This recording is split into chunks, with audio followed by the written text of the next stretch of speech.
Why are you afraid of being abandoned one day, even when everything seems to be going well? Today, we are going to find out who that "I'm not good enough" voice in your mind really belongs to. And at the end of this video, I'll share one powerful question you can ask yourself to quiet that voice. Even when someone values you, a small voice inside your mind may whisper, "If they really get to know me, they won't love me. I'm not good enough. At some point, I will not be enough." But that voice often does not belong to the present moment.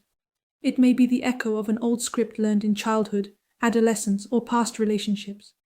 Maybe you were criticized too much. Maybe you learned that, in order to be loved, you had to be quiet, successful, strong, or never cause any problems. Maybe as a child, no one really asked you how you felt, and maybe, in the place where you needed love the most, you ended up feeling too much, not enough, or unworthy. So your mind reached a conclusion. There must be something in me that makes me hard to love. But sometimes the people who were supposed to see us the most are the ones who saw us the least. They did not see you as you were. They tried to see you through the image they had created in their own mind. That was not your fault, but understanding and regulating the impact it had on you is now part of your responsibility, because the real truth may be hidden behind all of this. Here is what you need to know today. These negative thoughts do not have to be true. Your mind may simply be playing an old broken record. Because the mind does not produce reality, it produces interpretations. So when your sense of self was still developing, you may have mistaken other people's opinions about you for the truth. But the way someone judged you, the tone they used, and the way they spoke to you often said more about them than it ever said about you.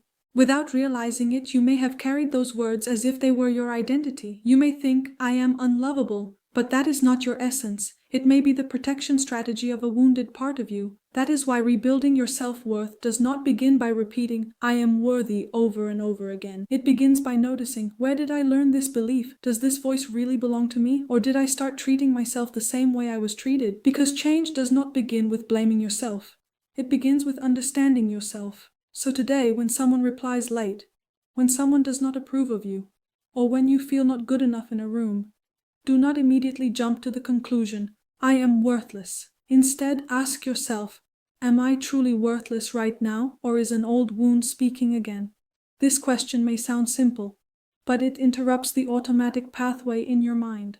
Because if your brain has used the same shame pathway for years, creating a new one takes time. Every moment of awareness weakens the old path a little. Every compassionate inner dialogue strengthens a new neural connection. And slowly, you begin to learn. I am not what I was made to feel. I am not the sum of the moments when I was rejected. I do not have to prove myself in order to be loved. Because self-worth is not permission given from the outside. It is a connection rebuilt from within. And maybe your first step today can be this. Start speaking to yourself not with the language of your old story, but with the voice of the version of you who is beginning to feel safe, because you are not unlovable. You may have just been made to believe that for a very long time.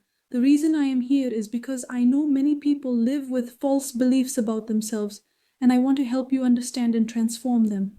If this video felt meaningful to you, please like it. That helps me create more content that truly speaks to you. And for more daily psychology content, subscribe to the channel.